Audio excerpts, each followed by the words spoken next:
Hey guys, Everything Technology here, and this is the Lumia 950. This is Microsoft's latest flagship, and it's actually been a while since they've actually released one. In fact, 2 years, and it's actually running on Windows 10. Is it good?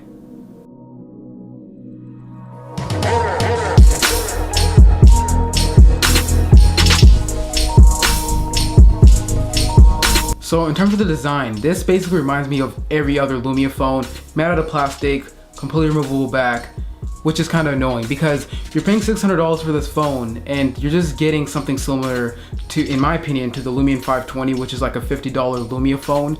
And this doesn't make any sense because I feel like if you're gonna make a $600 flagship phone, it should have a flagship design. But anyway, like I mentioned, the back is removable, and in there you could access the 3000 milliamp battery. You could also access a SIM card slot as well as a micro SD card slot, and it's actually expandable up to 200 gigabytes. And on the bottom we have a USB Type-C port, which is really nice that they included, and it actually does have fast charging, which is pretty awesome. So since this has a plastic body, I guess I have to say that durability is pretty good, because if you were to drop it on the back, you will get some scuffs, but then it's always replaceable since you can replace the back. But if you do drop it on the front, just like most phones, it is gonna crack, period. One of the best things about this phone is definitely that 5.2-inch Quad HD display. It's extremely sharp and it has an overall 564 ppi, and it's actually using AMOLED technology, meaning colors are really vibrant and it's just really enjoyable to use since I'm running Windows 10 on it, and as you know, Windows 10 is really colorful and overall colors do pop out. In terms of brightness, it does get really bright, so you will have a pretty good experience when you're using it outside. Battery life is okay on this phone. I used to go to school every day to actually test out the battery life on the phone because that's just how my normal days go. So school's about 7 hours. I would come back with around 10% of battery life with 3 hours of on-screen, which I guess is okay. But one thing I did notice about this phone is that it has terrible standby time. So I would go to sleep with 100% and wake up with about 50%. I don't know what's running in the background, but it's truly killing the battery life. But a good thing is that this can be fixed through a software update, so hopefully Microsoft fixes this. And if it doesn't get fixed, you can always buy a backup battery since the back is removable. Moving on, let's talk about specs. So this phone has a Qualcomm Snapdragon 808 CPU, an Adreno 418 GPU, and 3GB of RAM. So as you can tell, those are some flagship specs. But for some reason, the software is not very consistent. So on some days, the phone is extremely snappy, but on others, the phone is pretty laggy. And sometimes I would just have random restarts. And Microsoft did step up and say that they're going to push out a software update, which should fix most of these issues, which is great. Speaking of software, earlier in this video I did mention that this is running on Windows 10. As for my experience, I haven't seen a really big difference from Windows 8 to Windows 10, but every once in a while you will run into new features such as Windows Hello, which I really do love. So the phone actually has a dedicated sensor that actually scans your eyes. One thing that did surprise me most about this feature is the fact that it scans your eyes just as good in low light as it does in good lighting. The only downside is that you have to hold it pretty close to your eyes, and it might look a little bit awkward in public.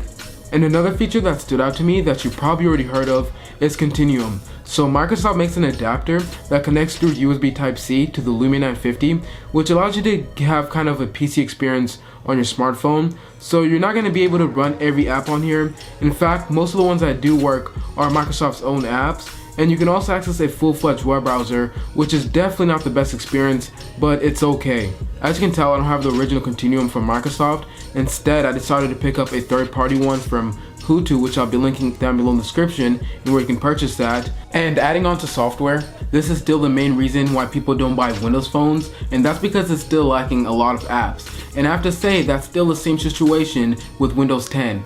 There could be improvements, but it's too small for me to notice. And I have to say the apps that do work on here, they're just terrible, such as Instagram, Twitter, Facebook. Let me give you an example. The Instagram app, the navigation bars are way too big and the quality of the pictures are just terrible. And not to mention, they're still lacking a YouTube app. Like even my old flip phone has a YouTube app. If Microsoft doesn't fix this, Windows Phone is just gonna die out, and it's already starting to happen. But what I do recommend to Microsoft is go talk to the folks at Google and be like, you know, we need some apps on these phones, pay them some money, some billions, I don't know, do something, because it's really embarrassing not having a Snapchat, a YouTube app, an Instagram app, and the list keeps going on. Anyway, that's gonna do it for software. Let's move on to connectivity. So you get Bluetooth 4.1, 802.11 AC dual band Wi-Fi. and I'm actually using this with AT&T, and call quality is really good. And in terms of LTE speeds, I get an average of 21 down and 6 up in my house, but you know, it just depends on where I'm at. Lastly, let's take a look at the camera. So this has a 20 megapixel sensor with an aperture of f1.9. It has OIS, triple LED flash, and it's capable of recording 4K videos at up to 30 FPS. And in terms of the secondary camera, it has a 5 megapixel sensor with an aperture of f2.4, and it's capable of recording videos at a little bit under Quad HD. So in terms of camera quality, images do come out really good, but what I did notice is that colors do come out a little bit oversaturated and a little bit warmer. I understand why Microsoft did this is because they want the pictures to just pop out and look really good, and it actually does look really good and it does really pop out, but it's definitely not as color accurate as some of the higher end smartphone cameras. In low light condition, the camera does perform fairly well, but just like most cameras, you're going to notice a little bit of grain. Concluding, this is definitely the best phone that Microsoft has produced